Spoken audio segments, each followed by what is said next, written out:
हमने शहर को दी एक नई पहचान, हम हैं सिंघानिया बिल्डकॉन। तो बुलेटिन में अब हम बात कर रहे हैं उत्तर प्रदेश के अग्निपथ की। यूपी चुनाव के तीसरे चरण के लिए रविवार को वोट डाले जाएंगे। तीसरे चरण में 59 सीटों पर मतदान होना है। साथ ही कल पंजाब में भी मतदाता उम्मीदवारों का फैसला करेंगे। चुनाव आयोग ने अपनी सारी तैयारी पूरी कर ली है। वहीं उत्तर प्रदेश में तीसरे चरण के लिए प्रचार खत्म होते ही बड़े नेता अब चौथे और पांचवें चरण की सीटों पर प्रचार के लिए जी जान से जुट गए हैं। ये रिपोर्ट देखिए। यूपी में तीसरे चरण के मतदान के लिए तैयारी पूरी हो गई है। राजनेताओं के प्रचार प्रसार के बाद अब जनता के फैसले की घड़ी है। रविवार सुबह करीब 2.25 करोड़ मतदाता 59 सीटों पर अपना फैसला देंगे। बीजेपी और समाजवादी पार्टी दोनों ने अब तक हुए 2 चरणों में अपनी बढ़त का घूम घूम कर प्रचार कर रही है। समाजवादी पार्टी के मजबूत गढ़ माने जाने वाले मैनपुरी, इटावा, फर्रुखाबाद, फिरोजाबाद और कन्नौज जैसे इलाके में मतदान ये तय करेंगे कि अपने परंपरागत किलों को सपा कितना बचा पाई है। खुद सपा अध्यक्ष अखिलेश यादव की सीट करहल में भी वोट डाले जाएंगे।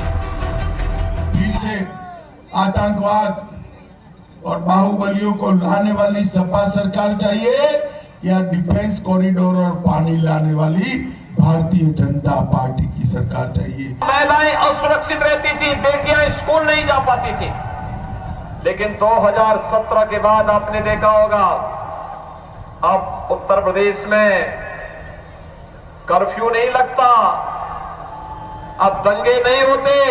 8 सीटें जिता दोगे फिर तो भारतीय जनता पार्टी का सफाया होना निश्चित है उत्तर प्रदेश से।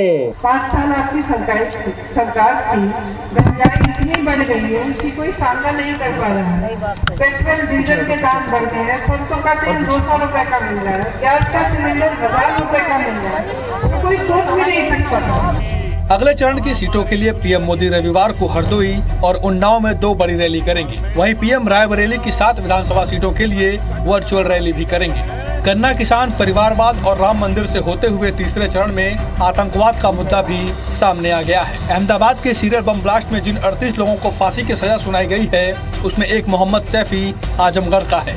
उसके पिता शादाब अहमद समाजवादी पार्टी के नेता हैं। बम ब्लास्ट में सपा नेता के बेटे को फांसी दिए जाने के बाद अब बीजेपी को अखिलेश यादव पर हमला बोलने का बड़ा हथियार मिल गया है। केंद्रीय मंत्री अनुराग ठाकुर ने सपा को आतंकियों को संरक्षण देने वाली पार्टी करार दे दिया है।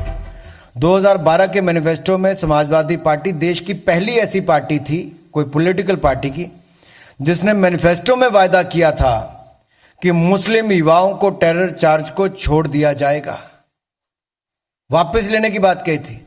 और क्या कहा था कि जिन लोगों ने ये चार्जेस लगाए हैं ऐसे पुलिस वालों के खिलाफ सपा की सरकार कार्रवाई करेगी।